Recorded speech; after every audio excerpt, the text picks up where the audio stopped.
Good morning, club members. We digest world-class journalism and talk it through in plain English. Here are 5 stories worth your time. American truckers and farmers are facing a sudden punishing surge in diesel fuel prices. The average price at the pump reached $5.47 a gallon on Tuesday. That figure is now hovering very close to the record high of $5.82. Over the past month alone, diesel prices have jumped by 8% across the United States. Diesel is the heavy fuel that powers delivery lorries, freight trains, and agricultural tractors. It is the lifeblood of the industrial economy because almost every physical product travels on it. When diesel gets expensive, the cost of moving food, clothing, and building supplies shoots up. Those rising transport bills are quickly passed on to shoppers who already feel financially stretched. So why has diesel fuel become so scarce right now? The biggest immediate cause is the expanding military conflict in the Middle East. Fighting between Washington and Tehran has choked off oil tankers moving through the Strait of Hormuz. Airstrikes have also damaged critical energy facilities and pipelines throughout the region. At the same time, drone strikes have crippled major oil refineries inside Russia. Russia has throttled its fuel exports, while China has also reduced shipments to foreign buyers. Together, these disruptions have knocked massive amounts of global fuel production offline. With global supplies drying up, the United States has become the supplier of last resort. American refineries are running flat out to keep both domestic and overseas markets supplied. They are exporting record volumes of fuel, which has caused domestic stockpiles to drop rapidly. The price gap between raw crude and finished diesel has widened to historic levels. Diesel is currently trading at a premium of about $100 a barrel over crude. That gap is more than 3 times larger than the average spread seen last year. Energy analysts warn that the entire American refining system is now running on a knife edge. Because refineries are operating at maximum capacity, there is simply no safety cushion left. Even a routine maintenance shutdown or a severe autumn hurricane could trigger another sharp price spike. This supply crunch comes at a particularly difficult moment for the American economy. Farmers are just starting their autumn harvests, which require enormous amounts of fuel. Retailers are stocking up for the holidays, and families must soon purchase winter heating oil. The new burst of fuel inflation is already driving up borrowing costs across the country. It also creates severe political pressure for the White House ahead of November's midterm elections. The remaining question is whether American refineries can keep running flat out without breaking down. For our second story, we move from American fuel prices to the stock market in Shanghai. A Chinese company called Unitree Robotics made its trading debut this week. Investors rushed to buy the shares with astonishing excitement. The share price surged over 600% in its opening session. That massive jump pushed the firm's total market value past $9 billion. It marks China's first onshore public listing for a humanoid robot maker. The company's founder, Wang Xingxing, started building 4-legged robotic dogs a decade ago. He had previously worked as an engineer at the drone maker DJI. 3 years ago, his team turned their attention to 2-legged humanoid robots. The rise of modern artificial intelligence convinced them that the timing was right. Just 2 days before the listing, Unitree unveiled a new high-speed robot named Superman. This machine has long legs and can jump 2 meters into the air. It can also run at more than 12 meters per second. That pace is actually faster than the top speed of human sprinters. Yet the wild excitement on the trading floor is not merely about athletic tricks.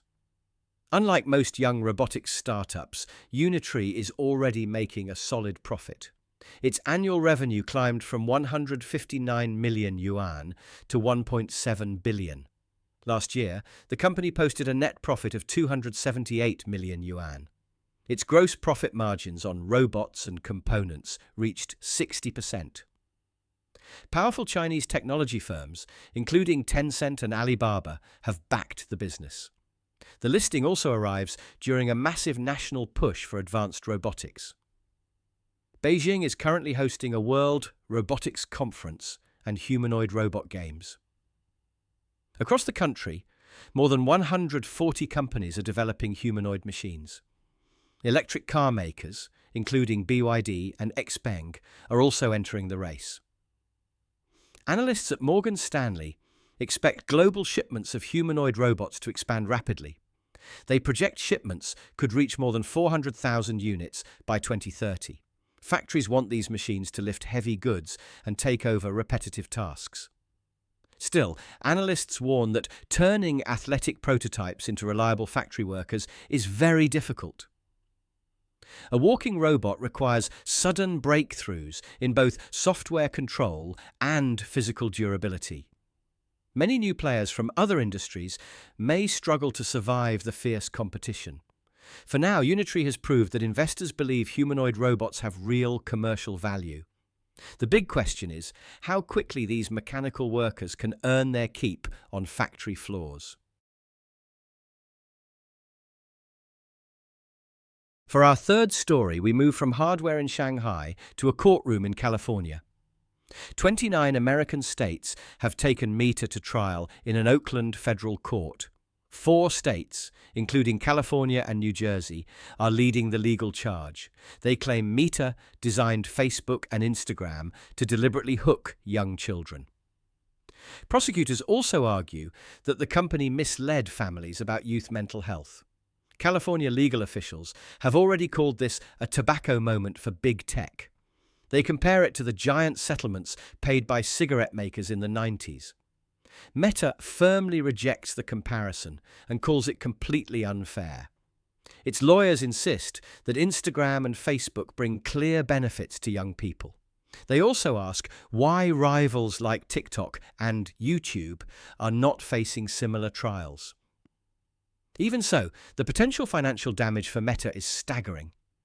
The states first suggested penalties reaching $1.4 trillion. That initial sum was based on millions of teenagers using the apps daily. Prosecutors have since lowered their demand to nearly $200 billion. That still equals roughly all the revenue Meta collected in 2025. Yet the core argument in court is not just about screen addiction. Proving that an app directly harms teenage mental health is legally difficult. Instead, prosecutors are treating this as a massive consumer protection case. The key question is whether Meta actively deceived the public about known risks. Because of that angle, testimony from company whistleblowers will carry serious weight. Internal documents could reveal what executives understood about youth safety. Investors are watching the courtroom drama with quiet anxiety. Litigation risks have already pushed Meta share valuation below its tech peers. Interestingly, market analysts worry far less about a cash penalty than structural changes. If Meta loses, judges might order the company to disable addictive design features. The biggest target is infinite scroll, the feature that continuously loads new posts. That endless feed keeps users glued to their screens for much longer. Without infinite scroll, Meta cannot show anywhere near as many advertisements. And fewer advertisements would mean a heavy blow to the business model. Meta will certainly appeal against any ruling that threatens its feed. Still, a loss could force competitors like Google and TikTok to change too. This trial could finally set new limits on how apps capture our attention. For our fourth story, we move from social media lawsuits to the quiet race for computer chips. China has quietly started easing its restrictions on American artificial intelligence processors. Regulators recently allowed major tech giants like ByteDance and Tencent to import Nvidia chips.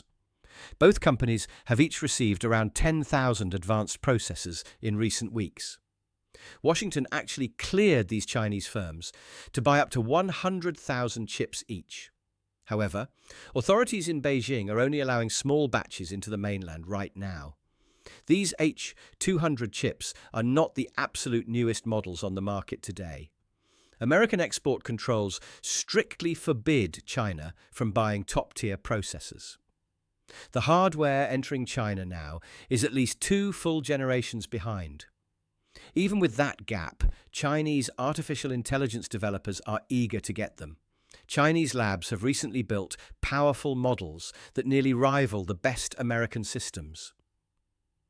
Domestic chips from makers like Huawei work well for running finished models.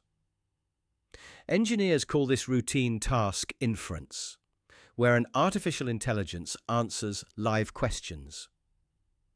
However, the much heavier stage is training, where models learn patterns from massive data. China still lacks the advanced chip-making tools needed to build enough training hardware.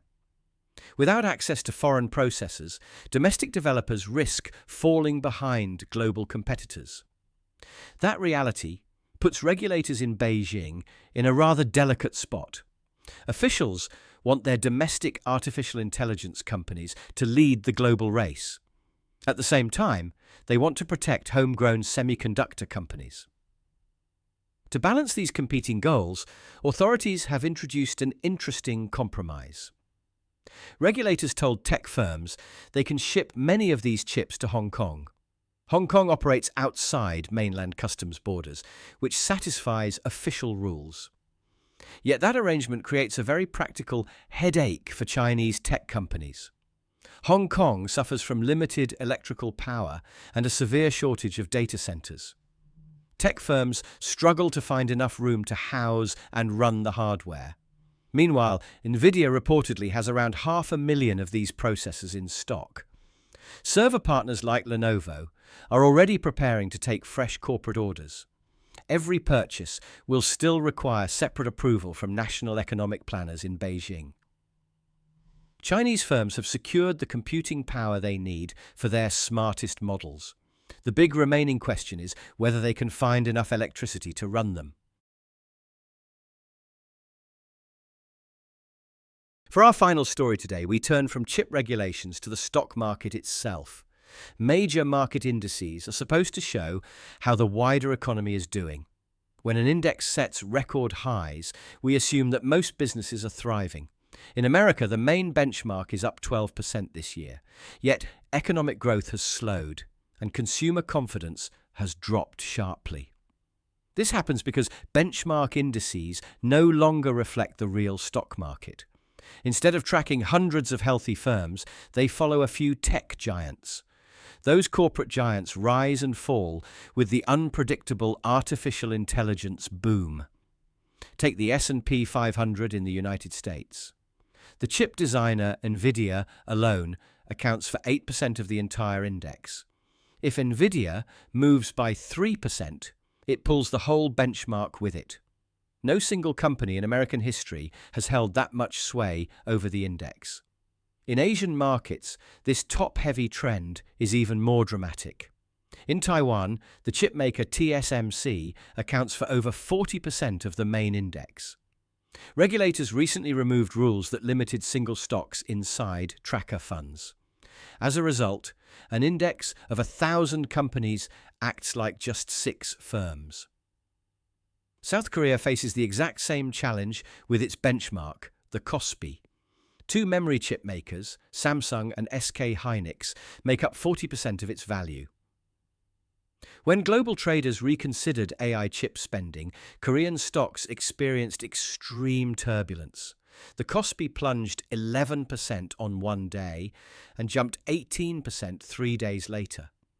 The exchange suspended trading more often than during the global financial crisis. High concentration does not always create this kind of wild volatility. In Switzerland, 5 large companies make up nearly half of the market. But those Swiss firms sell medicines, food, drinks, and steady industrial equipment. Their profits are stable, and they do not depend on speculative tech investments. Their shares do not swing every time a Silicon Valley giant buys servers. Semiconductor companies, on the other hand, sit on a financial roller coaster. That creates a hidden risk for ordinary pension pots and savings funds everywhere. A rising market headline no longer means that most companies are doing well. It often just means that 2 or 3 chip designers had a profitable week. That brings us to the end of today's stories. Thank you for sharing your breakfast with me, and I will see you tomorrow morning.